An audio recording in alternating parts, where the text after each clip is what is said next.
Part 1 with Pamela Wiley.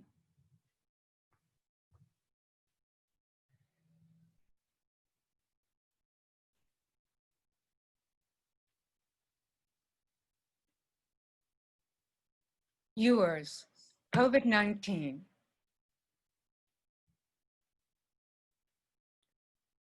Whoever you are, wherever you are, I fully release you from old patterns into the orb of this fateful spring. I fully release you into bursting with new growth to test yourselves. I want you to rejuvenate, reimagine, renew, and reenchant yourself into a world filled with known, unknown, and unknowable possibilities. I want you to release yourselves completely, lovingly, into the world. Yours, in infinite possibilities, COVID-19. Scribe, Pamela Wiley.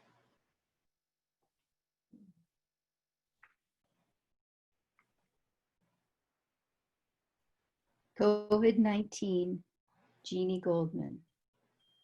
COVID-19 sounds like the name of a secret covert operation, but I guess it's not so secret because everyone's talking about it. Sometimes I wish it still was a secret, like in the old days when people didn't know that germs and bacteria and viruses even existed and made you sick.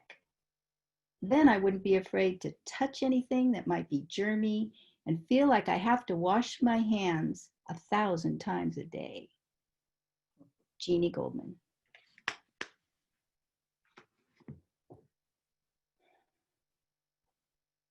Shelter in place. Shelter in place. One day flows into the next. I do my morning practice, cook, eat, clean up, then work at home on the computer until it's time to walk, and then prepare the soil for a vegetable garden to grow vegetables. In case access to the stores is gone, cook, eat, clean, watch the news, write, read in bed, shelter in place. Then there are those rare days when I must venture into the world. Bank, post office, grocery store. There has to be a strategy. The trip must be planned. Mask and hand sanitizer packed. Banker's hours are 10 to 2 again. Plan to stand in line at the store. Post office, not too bad. People are not out much. Banking, uneventful. Glad it's done. I go to Costco. Gas lines are short. People are not using much gas these days. I park and walk towards the store. The line is as long as the building and half again as much. I stand in line in the rain, then abandon the effort. Maybe it'll be better later. I pass Smart and Final. Maybe they will have bulk garlic. I stand in a long line again. It moves suddenly. I am disoriented in the store. I don't have a shopping cart. I don't know where anything is. I get a few things and check out. At Whole Foods, I stand in line again. The line is long and it moves slowly. My cloth bags are left at the door. They don't let customers use their own bags anymore. After a long wait, I am in the store. Dazed, I wander the aisles, trying hard to stay 6 feet away from other shoppers. I buy things I may not need. Who knows when or if I will be shopping again. No toilet paper or paper towels. I'm thankful for the supply at home. Only 2 dozen eggs per customer. Only 2 boxes of oat milk. They're out of milk and cream. The transactions are done. I load the car and head home, exhausted, back to shelter in place. Roberta Wenzel Walter.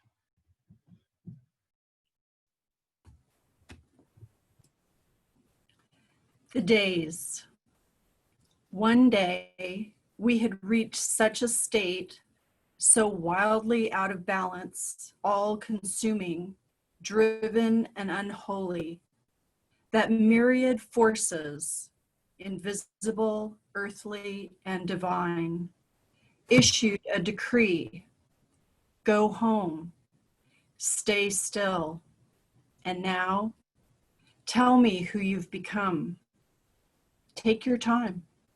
There's no rush hour, no shops, no schools, no festivals or parades, or endless distractions to keep you from yourself.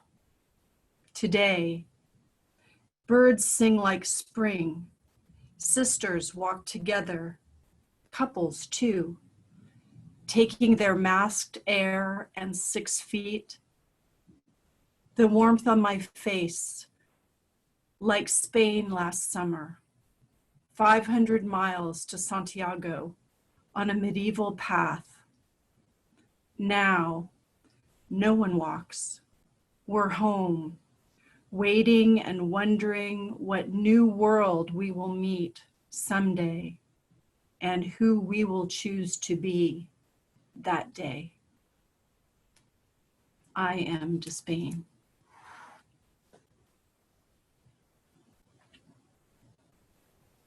Collective impermanence. The wheels fell off of our American exceptionalism, a few miles out from that feedlot chain store democracy. The climate change deniers in the backseat kept wondering out loud why we didn't act sooner. Keep driving, they shouted. Instead, we hitched a ride to the global condition, not so much as a bottle of wine for our host. We had dressed wrong, too, pearls and sweatshops, tablets and plastic, which had somehow soured well past the expiration dates on the labels. Ashamed of this sudden reveal of our collective impermanence, we kept our shoes on in the house, put our feet up on the dinner table, and no one asked us to dance. The spoons were all 6 feet long, but still we starved. Jessa Marino.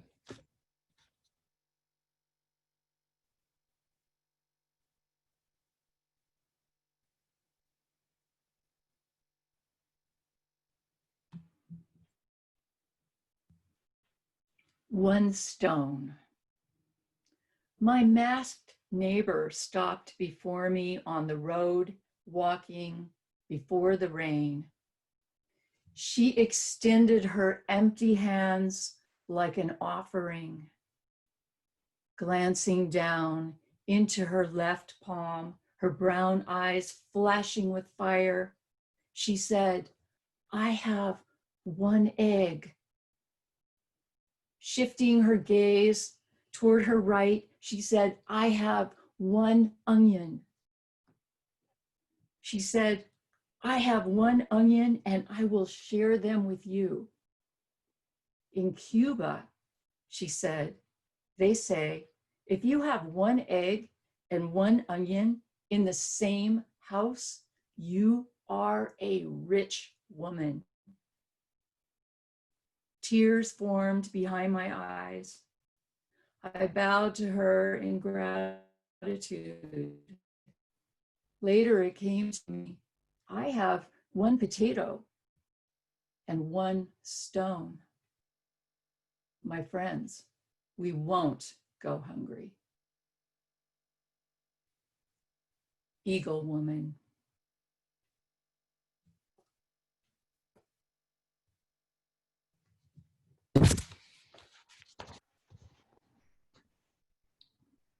Alone and together. I and we, alone and together, sitting on the knife edge. The peak is due here in a few weeks. The city streets are empty. The usual noise ran out of the cup like spilled water, and the silence begins to spread its fingers out. Coyote packs, who've lived and sung in the park 2 blocks away, are now seen trotting down the empty sidewalks downtown, instead of the people pouring off the public trains, toting coffees, checking phones. I can hear the rain fall, the trees rustle. I can hear the silence. The main song in the morning is birdsong and the long lament of the mourning doves instead of the clatter of streetcars. The virus flipped the switch and turned off ordinary life. Fear, survival, then the taut serenity of the shared silence, passed through in waves. Bone deep fears, jitters, tears, numbness, laughter, tenderness. Is this the last year of my life, of our shared lives? Sweet, unexpected swells of kindness from strangers, fellow inmates in the pause. We are all suspended together, stopped, halted, poised in the same strange moment. We are fear, and we are hands pressed up against opposite sides of the glass, touching, reaching for each other. I've sat on cold, starlit nights in the mountains, pierced by the eerie wild songs of the coyotes, who live their own secret lives in the woods and sing their prayers to the moon and the mother and each other. Now they come closer to us, their nails clicking on the sidewalks, past the boarded up stores. What do they make of us, loud, heedless, scurrying, busy creatures, suddenly so still? As my busy mind and clenched heart soften and empty and pour into this collective quiet, our held breaths, our paused rush forward, our busy absorption interrupted, our collective retreat. We're poised together on the edge now, with the coyotes, with the virus, with this sudden plunge into being reminded we have only a brief time, only a string of moments to inhabit, only this moment to clasp hands, alone and together. Kathy Carlson.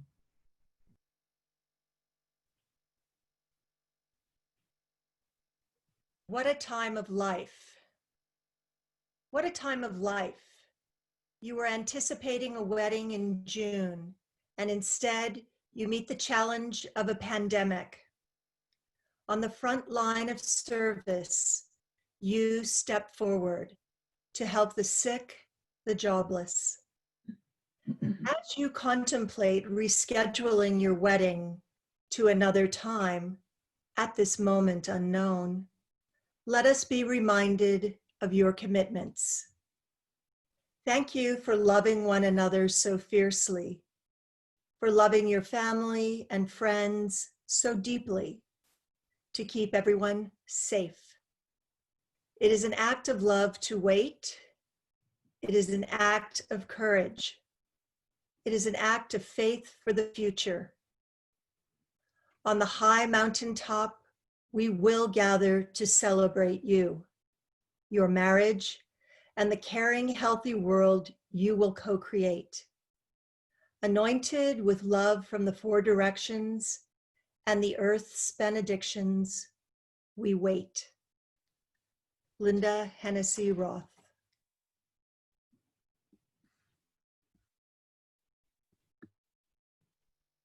Is this the apocalypse I've been waiting for? From my armchair studies of the collapse of Western civilization as we know it, I am comforted.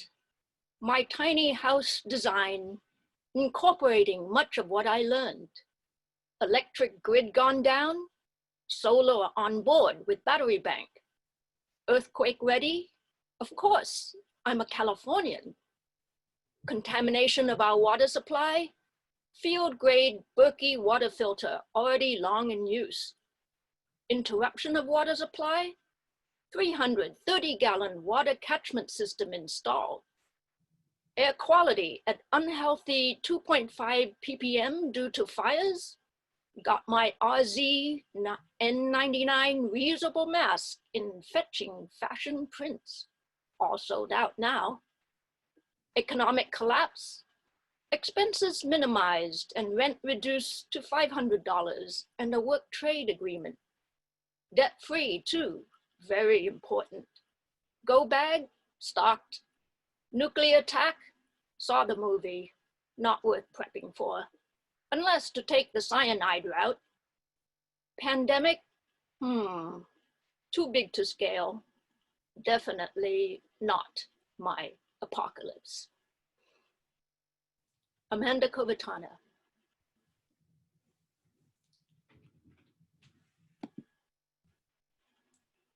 Made for apocalypse. I was made for apocalypse. I'm good at this. These years of living dangerously, reborn with an alchemical heart. Breaking glass, codes of chaos revealed. Catalyst in the dark night, unraveling. Threads of time give way. Living between dimensions. Cycles within cycles. Infinite possibilities, pulling back the veil before it ended, only to begin again, weavers in a new world. Carol McLeod.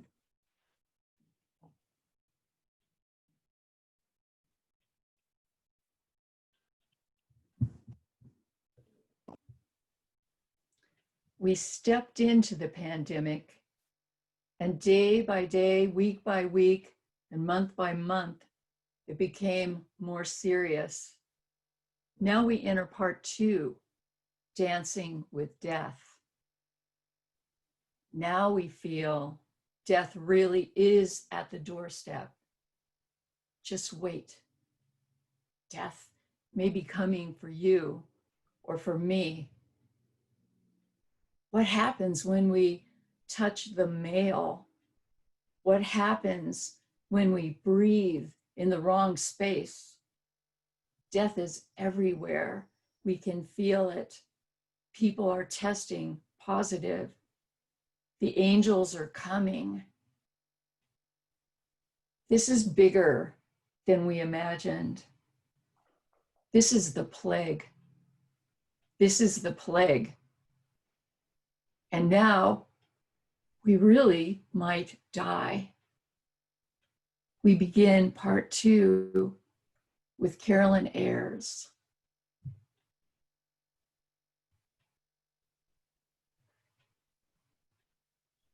Dream poem. Standing in dissolution, blinded by bright days, scouring the landscape for what else wants to be changed. We all know this. We hide in our rabbit holes or stand still to be burnt as sage, clearing the air.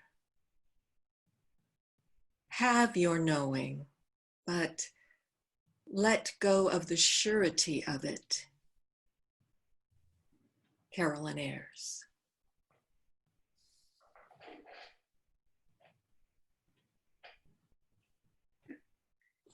Feeding on breath. Spring blooms outside, verdant and full of promise. Suddenly, death enters in. It takes so many beautiful souls. We watch, mourn, and fear for ourselves. We humans no longer isolated from our busy modern lives. Together, we shelter alone, inside, protected from the dreaded virus. Yet daily, I wake up to the songs of birds, so much louder since civilization has retreated, each to our separate dwellings. Walks nurture my soul as I inhale fresh breath and sweet perfume of blossoms. Protective masks make breath hot and labored. I raise mine, taking deep breaths of life. SOB caretakers label shortness of breath. I know all too well the struggle to inhale and exhale. Easily and unconsciously, the breath of life fills our lungs. Not so fast, says the coronavirus. I too am alive, and I feed on breath. Lungs fill with heavy fluid, every breath short and labored. Slipping into a coma, ventilator pumping in and out. Chest rising and falling, striving for life, a breath of fresh air. Surrendering to a machine, death appears peaceful. Surrendering to life, I strive for light. Together, we fear and fight the virus. Alone, we surrender to death as the ventilator pumps on. Alone, we recover to once again embody the breath of life. Sharon Jaya Kaman.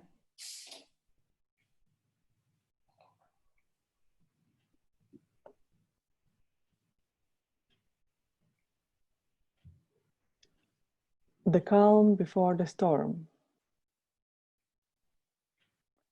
This is the calm before the storm. Did you get the best place to see the house unfold? The rivers and seas in continuous secrecy.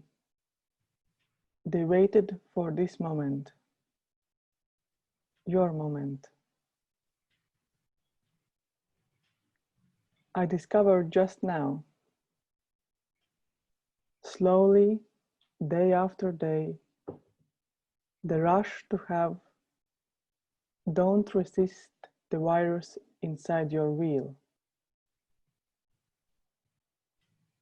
Like a butterfly meandering through the woods, undecided where to land her beauty, the possibilities of the future laugh at us.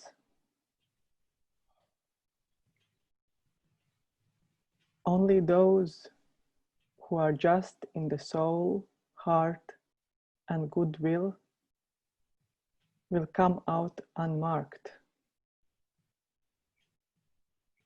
I confess, I have no fear to die, but to lose my humanity. I always thought to be prepared for this, so much that I announced this dance. I don't know whether to go barefoot or in kutaras to grant this final peace, to joy, uncertainty, or silence. Elena Vaz. Void unknown. The void in space speaks to me. It beckons me to step in. Seduced by mysterious offerings, I fall, I stumble in a vast darkness. Clinging to what I knew, certainty and security crack in illusion. Reflections observed persist empty in this void unknown. Inward, I veer to center. There I meet the light within, now on a grand adventure with the best of what is left to stand. This story is still unwritten. My heart does want to grow. Out of the void, I emerge to explore the great unknown. Tony Buckner.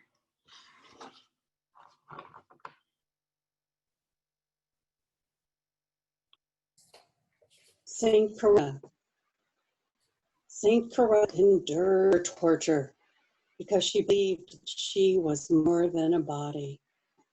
She knew she was connected to her creator and that death was just the beginning of becoming more of the radiance she had already become. She let herself be guided by her compassion despite the consequences, because denying love to someone in need would be worse than saving herself. She was free because she trusted her own internal guidance and trusted that it was accurate. She knew that redemption comes in many forms, and she was strong enough to give comfort despite the consequences.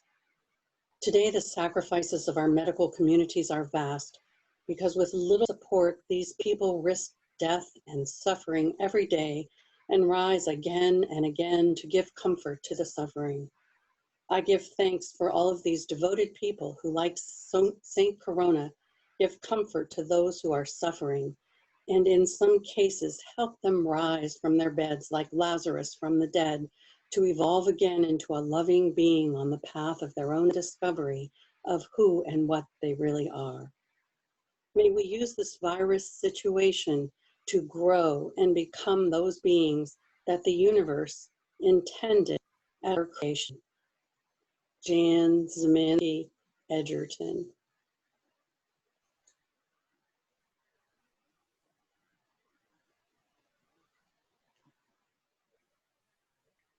Corona, crown, and plasma.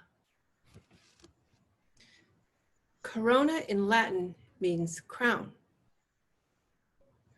In Greek mythology, Coronis was the daughter of a king who was turned into a crow in order to escape the clutches of the lecherous god Neptune. The corona of the sun is the outer layer, or aura, made of plasma and is hotter than the sun itself. Plasma is the fourth state of matter: solid, liquid, gas, plasma. Interestingly, the Earth's magnetic field contains plasmas that protect us from the harmful effects of the sun's corona. Lightning is considered plasma. Blood plasma is something different. Blood plasma of recovered patients carries antibodies to the corona. The hope is we can treat sick patients with plasma collected from other humans. Coronary arteries supply blood to the heart. Coronary means of or relating to the heart. Corazón is the Spanish word for heart. Crowning is often referred to as the ring of fire during the human birth process. Our transition from the human mother's womb to Earth Mother's womb, where we reside until our next crowning event. This corona will be sponsoring the next crowning event for many people. Kathy McConnell.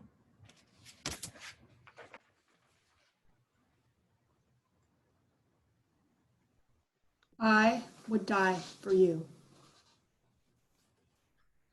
Entering forcefully into my arms, your silky, soft fur caresses my skin.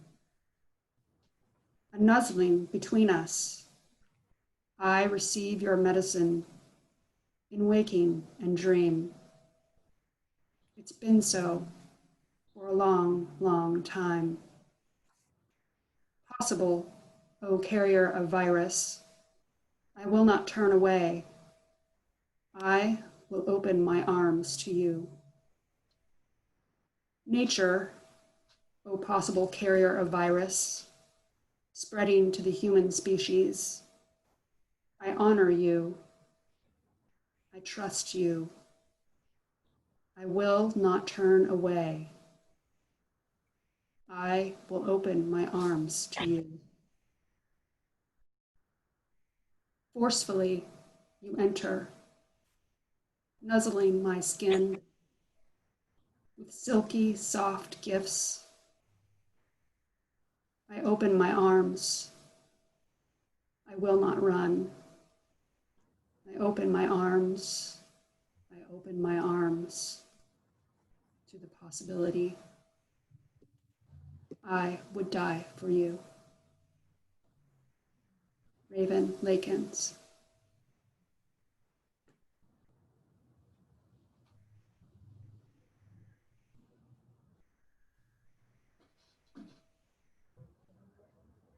And now the poets begin to ask, is there a choice? Do we have a choice? Is any of this up to us? And now we enter part 3 of pandemic corona, the choice. Will we turn away? Can we turn away? Will we or won't we? How will we respond? Will we fight this virus? Will we lean into this virus? Will we be able to find some gratitude within? We begin to realize that no one promised us anything. The road, we learn again and again, is never straight.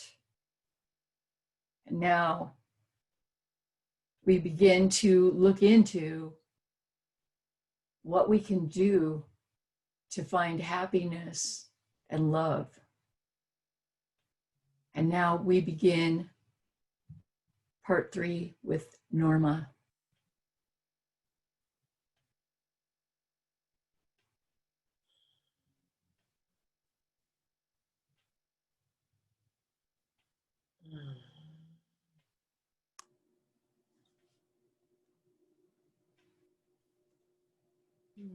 Actually, this is Cheryl, not Norma.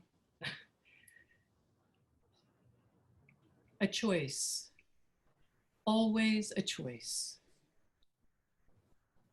Earth is speaking, anxiously waiting. Beneath layers of thick ice, silence of centuries, knowledge pure, smooth is erupting. Who is listening? If a tree falls in the forest, yes, it does make a sound.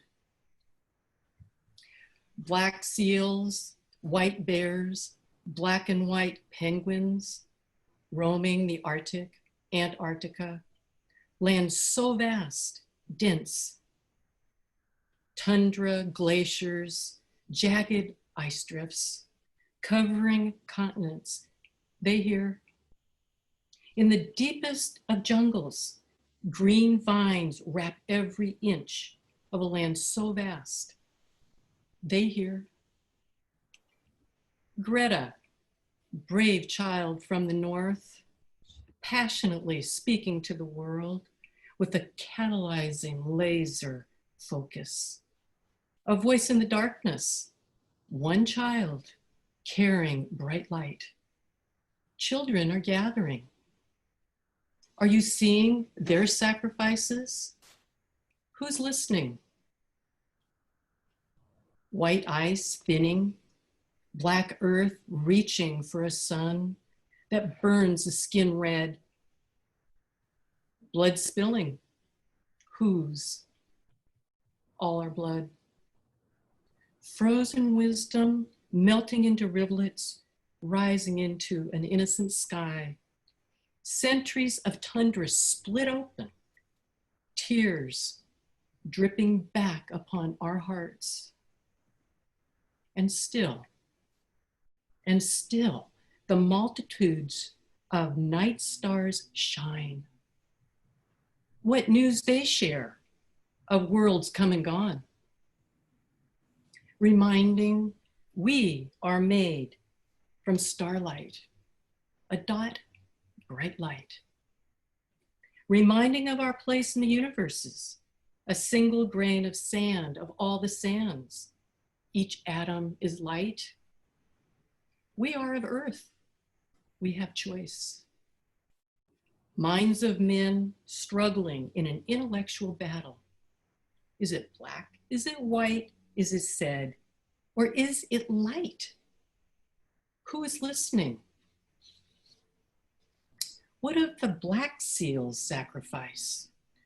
Of seal pups, generations lost in a churning sea?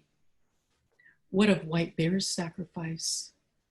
Of bear cubs, generations floating on shrinking ice? What of your sacrifice?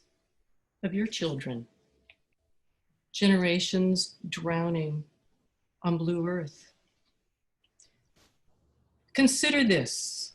The black and white penguins have it, standing unmoving, facing blasting winds, protecting generations with their feet. Penguins know how to be still and when you move. There are humans who live upon the layered ice, the desert sands, the mountain peaks, the jungle's trees.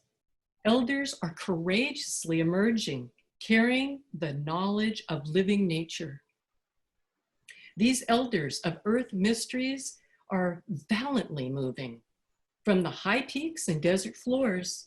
To remain silent becomes a deadly omission of ancient wisdom. They feel the tears falling, silence of centuries pleading for a voice. Generations are speaking with clear voices of the shifting sun's vanishing light, of the long winds moving across the ice, winds changing directions, of Earth's unknown changing, a future at risk.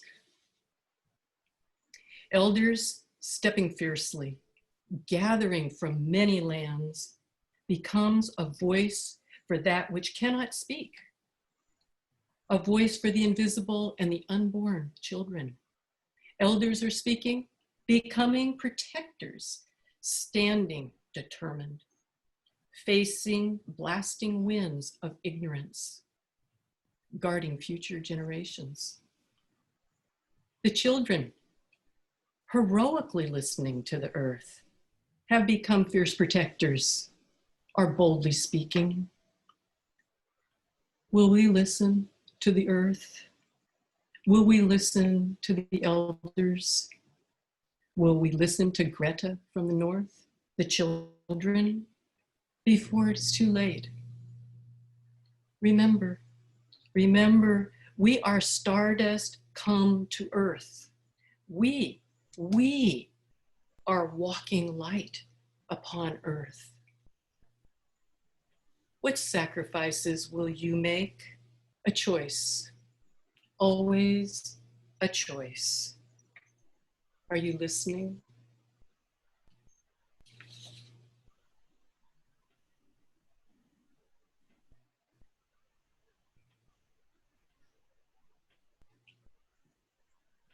The real world.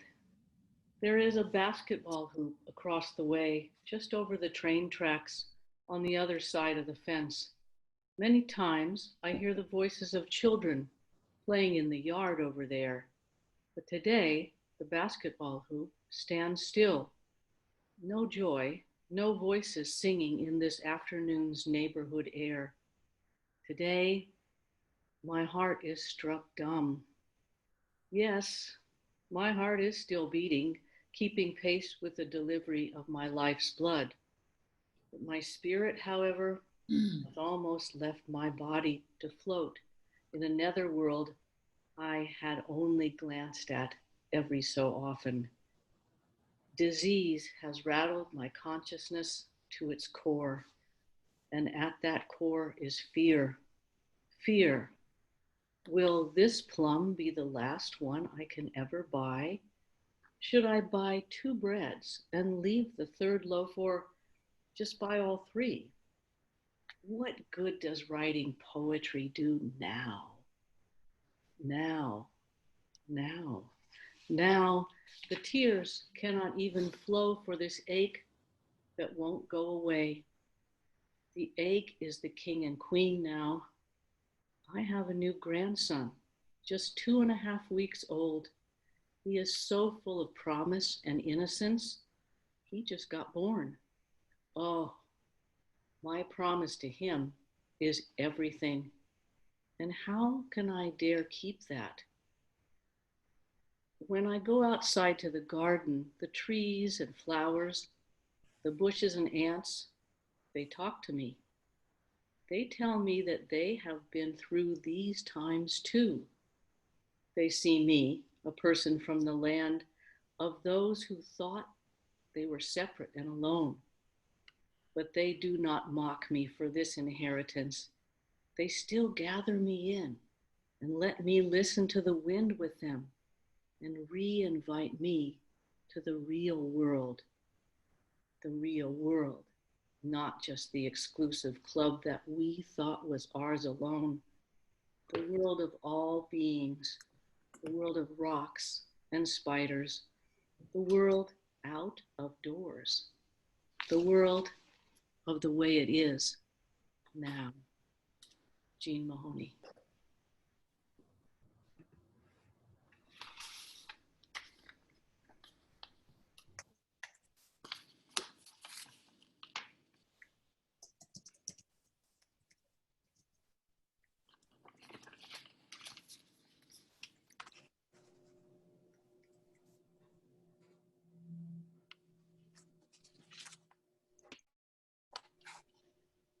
The balance hangs in us. Popular belief has it that we hang in the balance. I guess that's true if our lives have weakened from exhaustion, incredulity, and melancholy. We try hard to stand upright amidst strange diseases, economic downturns, and invasive satellites polluting the night sky. No tyranny can counteract the balance that hangs in us. We are the collective stem through the Earth's center, connecting her surface with her dark interior and the heavens around which the universe revolves. Nothing can ultimately trifle with people who cherish truth, beauty, and goodness. And as our Earth tilts her axis towards her own destiny, an inspiriting message is being felt worldwide. The cost is too high. My harmony be done. Nurmes de la Tarango.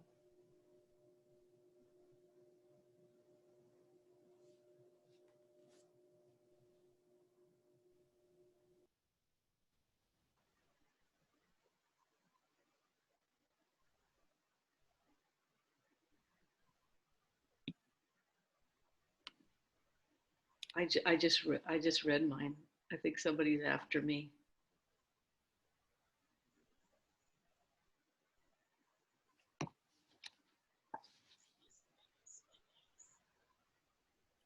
Say, I'm ready to go.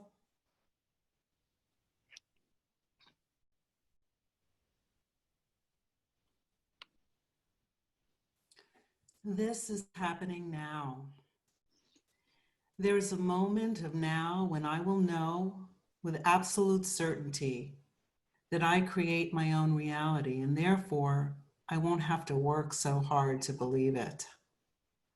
There is a moment of now when I will know with absolute clarity that my reality is relative, one of an infinite number of possible and probable realities coexisting with other aspects of me who are creating their own equally relative realities.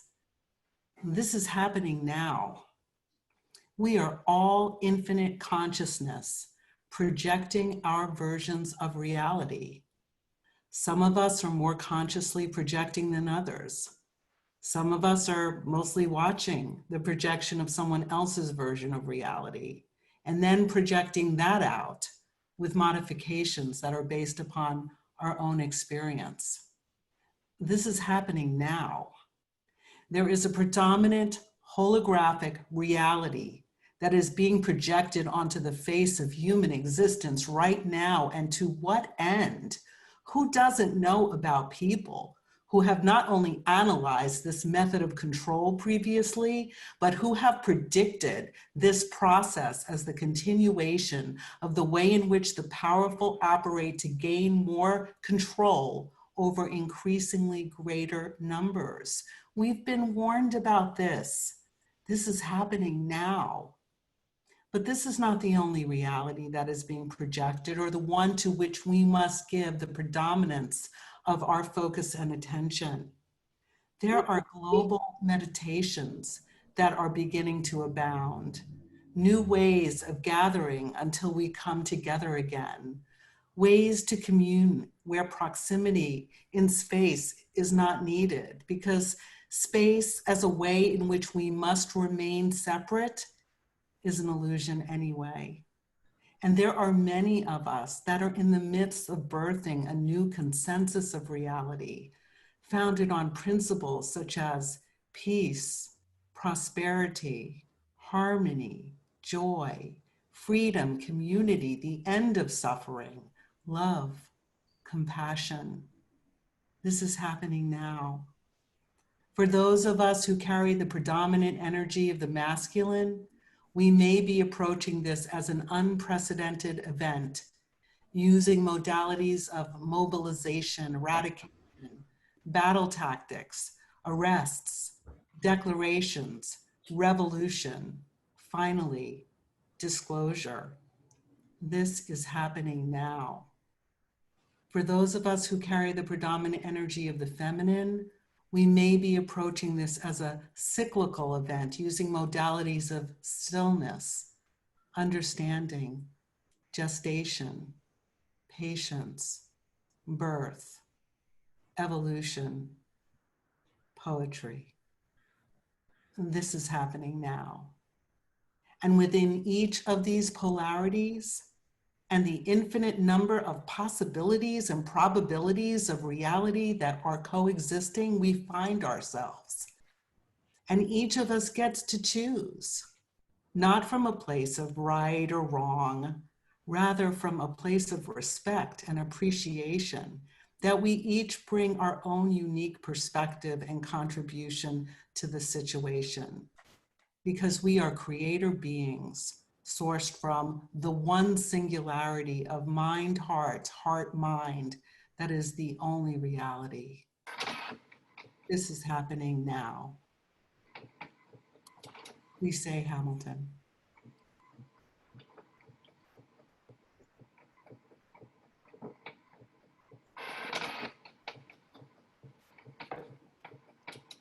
The Hermit, 8th April 2020. I am back in the family home in the countryside where I was born, outside of Madrid. Irony has it that I was secluded like a hermit whilst the rest of the world was running free. And now that most of the world is in lockdown, I am still free to leave these walls and walk within the private land. The pain that was contained within a faraway valley now has spread like a wildfire. Humanity is grieving as a whole, and nature is exploding with more life than ever. This is what life does after all. Life balances itself. The lady of the land still takes me by the hand. Blackthorn and oak are my new teachers. Some tell me that I'm blessed, yet they ignore that cursed and blessed are two sides of the same coin. During my year in the monastery, I dedicated every minute of my life to spiritual work and trying to find answers.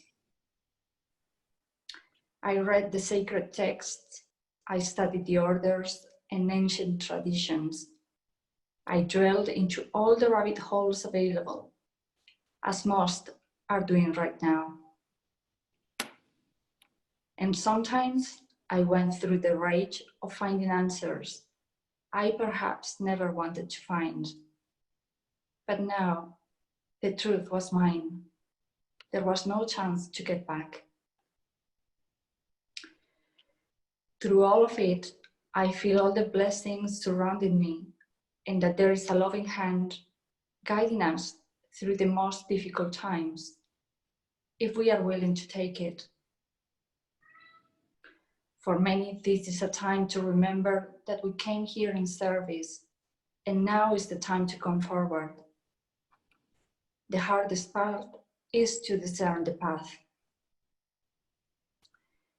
True spirituality seeks union, not division. It works towards the best outcome for all, not just a few. It doesn't propagate fear or hate, nor is it a tool for those who seek power, as they hide behind self-made armors of God. Through the times ahead, I am going to repeat as my mantra one of the most beautiful, inspiring sentences I've ever read. As Pamela Eakins said, all paths without love lead to war.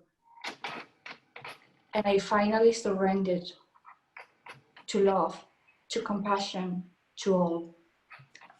Elsa Ramos Elias.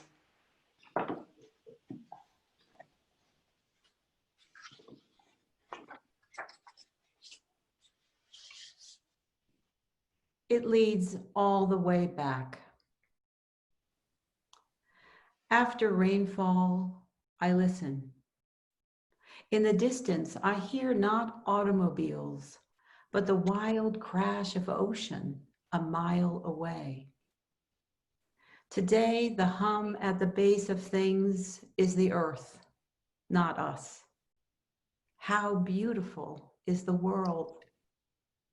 In the stillness, there is only wind rifling leaves, birds singing the dawn. Even the rainy mist hums quietly into the day, like the soft song of ancestors, present and then gone. Everything is potent, as we humans have been stopped in our endless pursuit of noise, industry, distraction. Now at my table by the open door, I sit quiet, listening to the great song of the earth, intact, pulsing, life, life. I too am quiet, pulsing now, more alive than I've been in a long time. I blend in, become leaf and wind, become ancestor and rosebud, become one. Carolyn Bridget Flynn. The path of a butterfly. There are no straight lines in nature, he said, one hand pressed against the stained oak cabinet, his hip leaning on the polished granite counter. There are no flat surfaces, no right angles. How could I not have noticed? Now I look for them everywhere. I look for lines in the way grass grows. I search for angles in trees, a smooth face of rock on which to rest. But each blade of grass curves a little differently. Each limb emerges in a peculiar way. The ground pokes at my seat.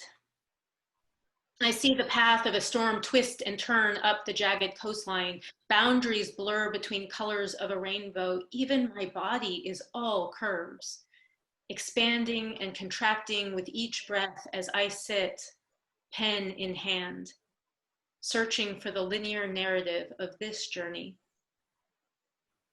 But life does not unfold in a straight line. It spirals like the path of a butterfly. It putters along quietly, then opens wide, explodes in torrents, floods of action and emotion, leaving puddles and pools in its wake. I am standing at the edge of the story. In the reflection, I make meaning from angles not right or wrong, but different, each lens offering its own perspective. The story changes every time I tell it. Words can only approximate a narrative that spirals. weaving echoes from the past as our tales twine together, as we decide which will be the next step. The one fueled by fear, or the one guided by courage and compassion. We are standing together at the edge of this story. I will pass you my pen. Together, we will write the next chapter. Jennifer Bloom.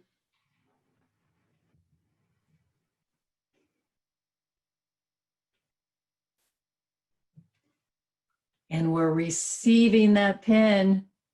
Jennifer got the pen. We've all got the pen. What will we write? What will come out of this? And now we move into book 4, chapter 4, part 4, the book of Revelations.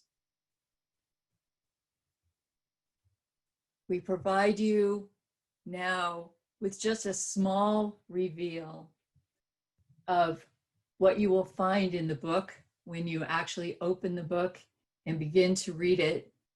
Here we ask, how can we savor this unfolding? When we are living inside the bottom of the sky on the dark side of the moon, how can we savor the unfolding? We are seeds. Can we plant seeds?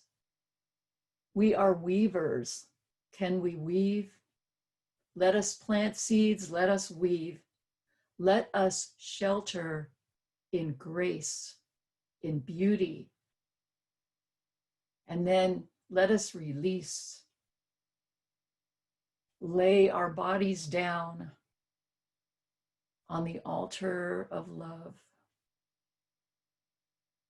And now I turn it over to Ariadne.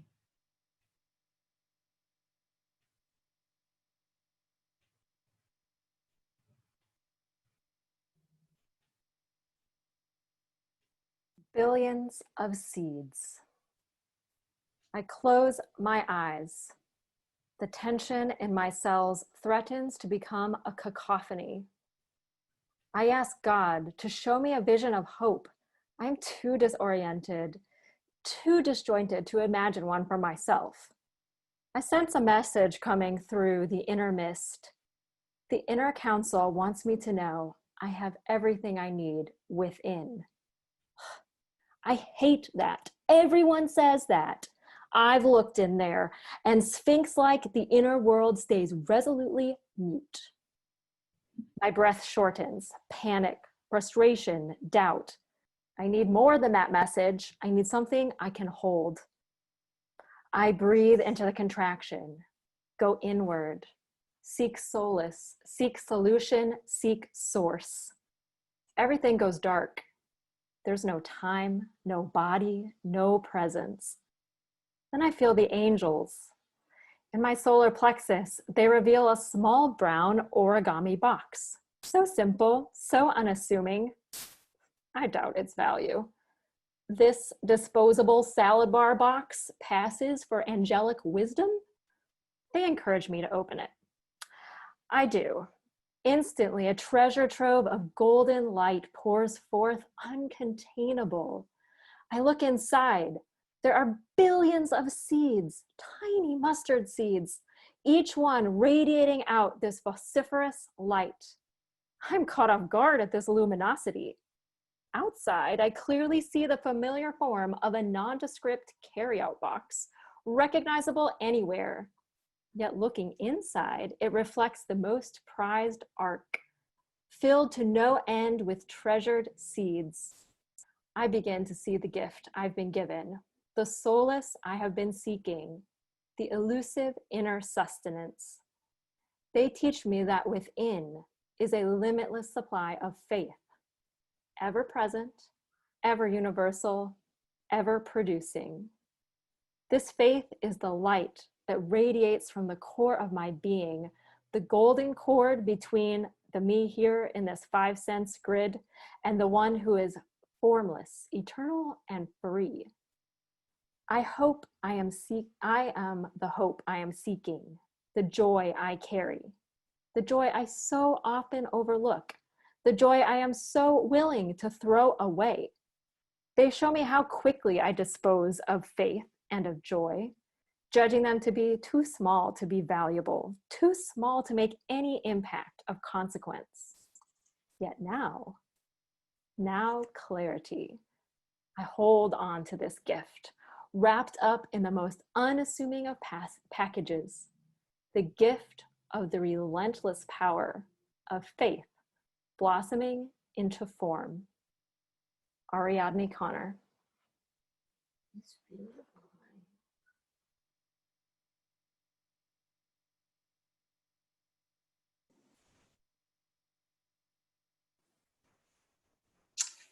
Rebirth.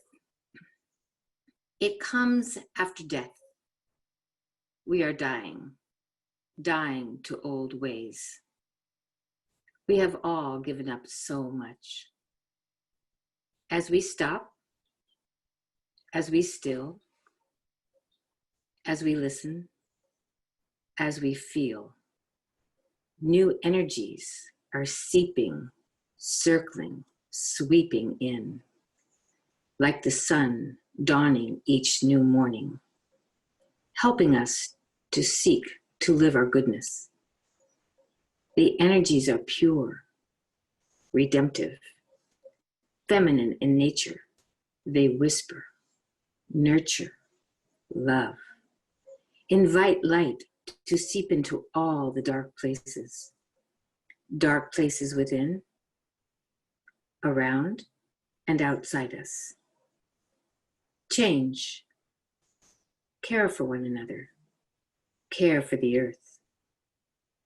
The warmth of the sun grows and breezes through us. Be a diamond light.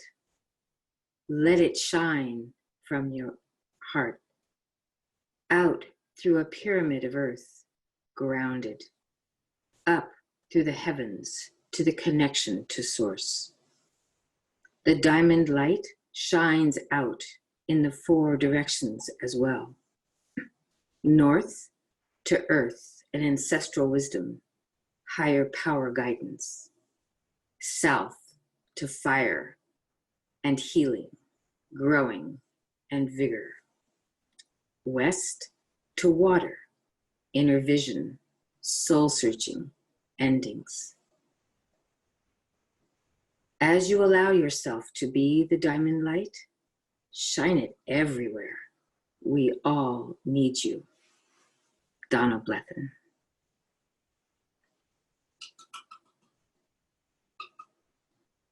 The women's circle. The women circle around.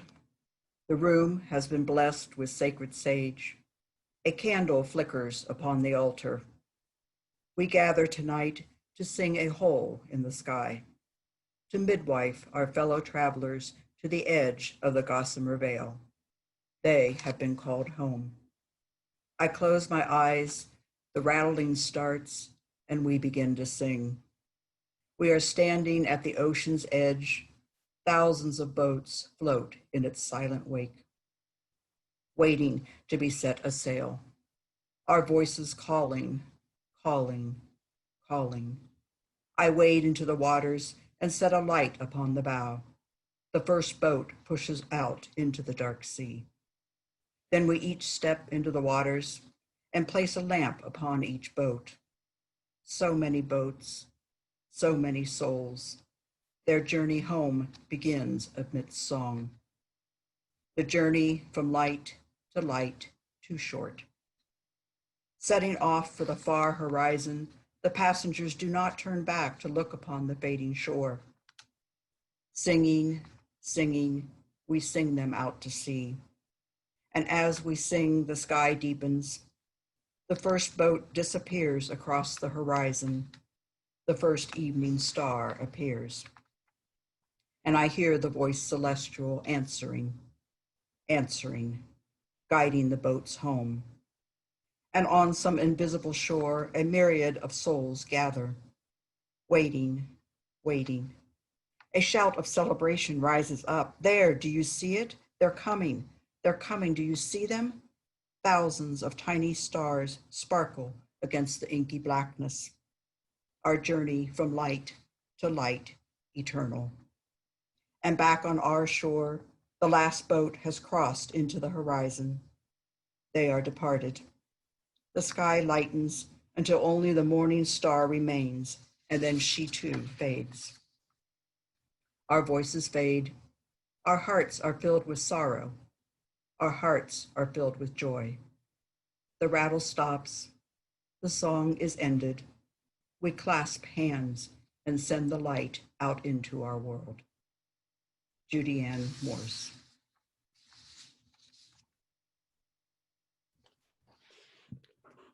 Liberation Sutra. I am the essence of creation. Why does primal fire come alive as me now? To bring the masculine and the feminine into balance, as above, so below. To burn that which is no longer serving and dance in the flames. To feed hungry mouths with the warmth of connection to ancestral wisdom. To know that Dakini and human are no different. To claim and reclaim the alchemical possibilities of this body. To shine light and show others their own luminosity. To teach and to learn, to radiate blissful emptiness in which effulgence dances on groundlessness. I am the essence of creation, which is distinct but not separate from destruction. The mandala of the cosmos, who, that, is always open and remains unbroken. Beyond mind, gate gate, paragate, parasamgate. I am that, we are that we are, am I. Bodhisvaha, I speak. Valeria McCarroll.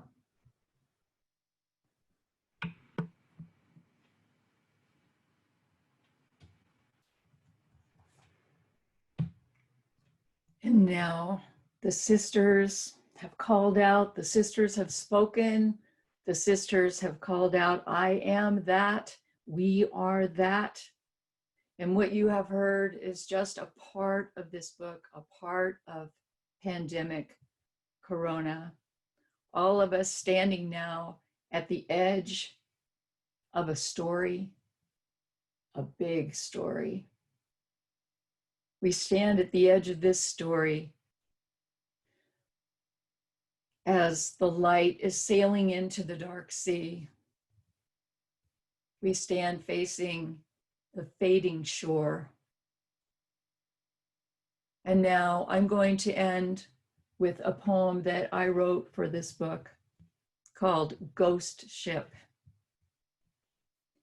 The ghost ship rocked in the distance, swaying on the swells, drifting.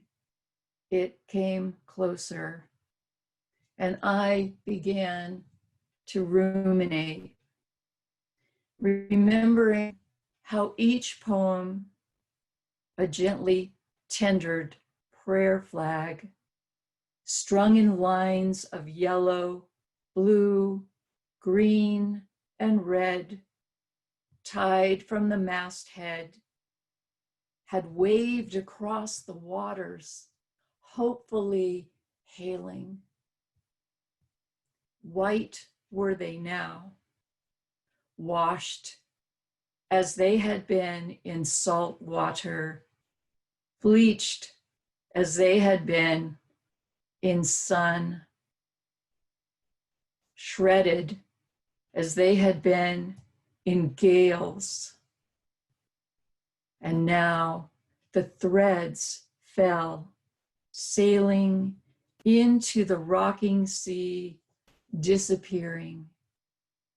Still, the tattered flags fluttered in ancient glory, though their story be long forgotten and their creators long dispersed.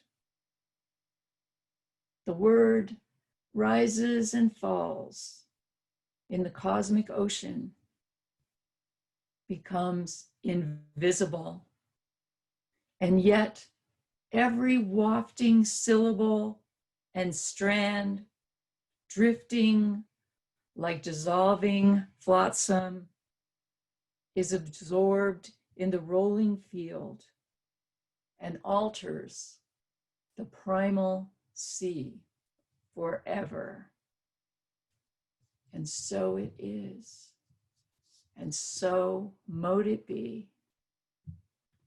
And now we end our sharing as we began with the bowl. Bless, bless, bless. Thank you, thank you, thank you. Deep, deep, deep gratitude.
Thank you, bless you, and love you, one and all.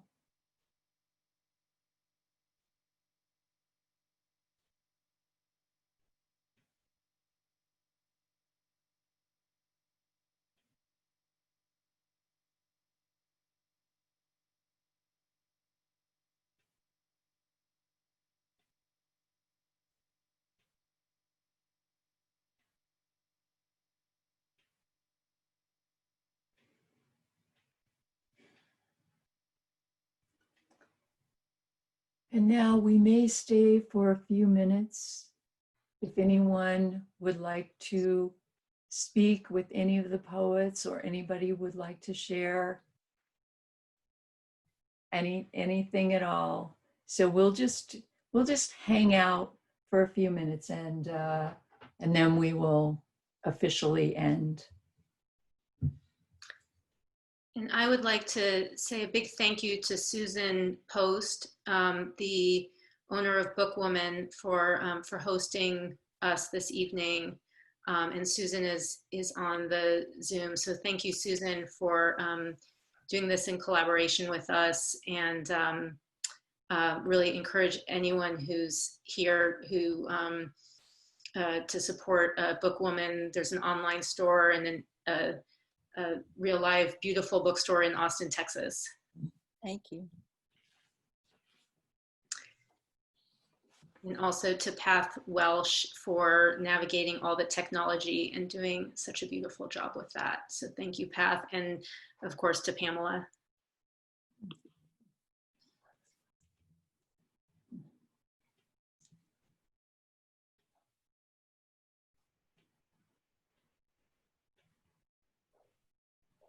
And I'm seeing some lovely comments coming in on the chat. So I invite you, if you'd like to unmute yourself and say anything, you're welcome to, and also invite everybody to open their chat and read some of the comments that are coming in. I'd like to just say thank you to all of the poets for taking me on this wonderful journey with you this evening. Thank you to both Pamelas, and my heart is full and I'm truly grateful. wonderful work.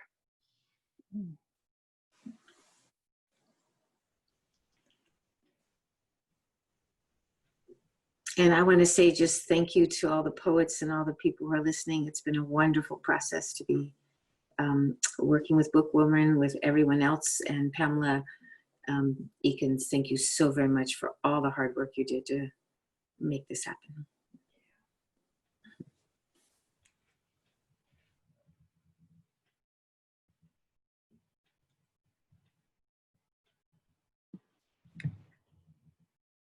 I think I wrote this to Pamela, but I just wanted to say I feel such a sense of sisterhood and gratitude to be among this community. It's wonderful. You're just amazing women, and your voices are they're just outstanding. And I'm blessed to be a part of you. So thank you. It's a great community. Oh, yes. And I'd just like to say that I could hear all those poems over and over and over and over again. And yes, thank you, Pamela, all my sisters. What was I going to say? I was going to say, oh, I don't think I could have gotten through the pandemic to where I am today without it. So bless you all. Thank you.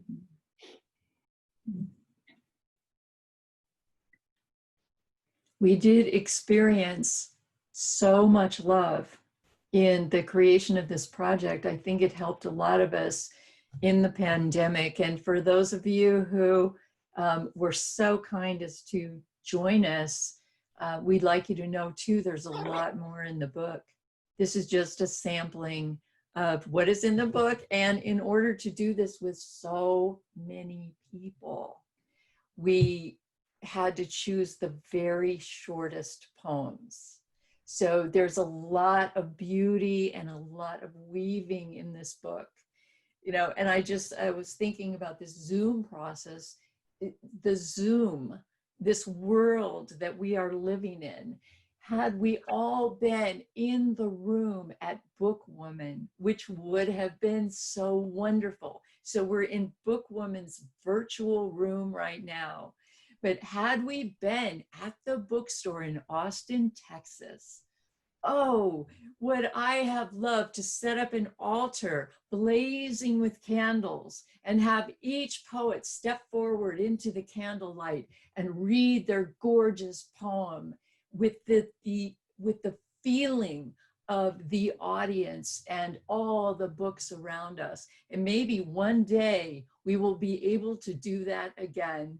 But until that day, bless the power of the internet, bless the power of Zoom, bless the world that we have created, and bless all the love that is flowing between us. And that might be all I have to say. I'm not sure.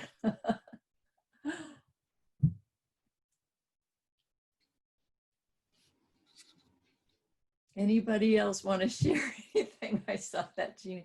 Anybody else want to share anything before we come to an official end? Thank you so much, Jennifer.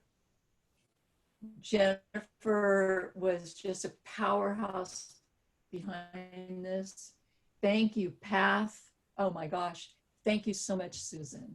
We really appreciate this. It's been really wonderful. Okay, and Sisters of the Holy Pen, thanks you. Sisters is our big group, our loosely affiliated group of women writers from all around the world. And we do have a core group that meets monthly where we share our writing and we critique our writing and so on. And just about everyone, I think, in some level or other is a published author or getting ready to publish a book or something like that. So anyway, blessed to all the sisters. Thank you. Powerful and delightful. Thank you.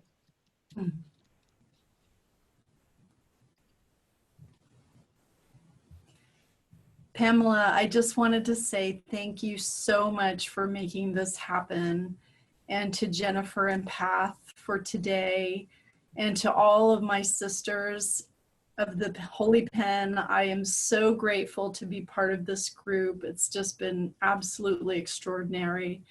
And I'm just full of love and gratitude. Thank you so much. And a note that we've recorded the readings, and so that will be available to be shared within the next couple of days. So I will make sure that that Pamela and Susan both get the recordings. You can share them, share the links on social media and with all of us, so that we can all share that with people who weren't able to attend in person.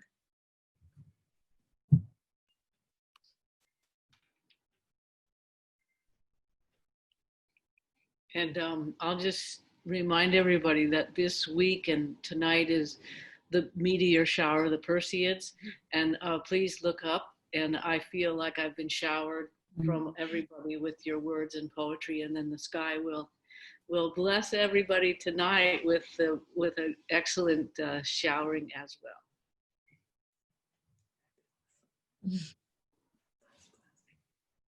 I wanted to say thank you, Pamela, for your vision, sending the call out, and for all of us that listened and responded. And there's more visions, there's more time for the imagination to lead us and guide us. So thank you so much for your acute listening and sending out the call to all of us that can then go out further. Thank you.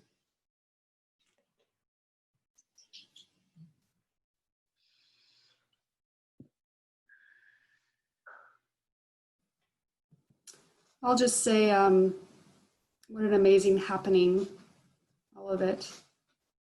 And what a beautiful web that we have all wove and partially due to Pamela's hands. Thank you so much.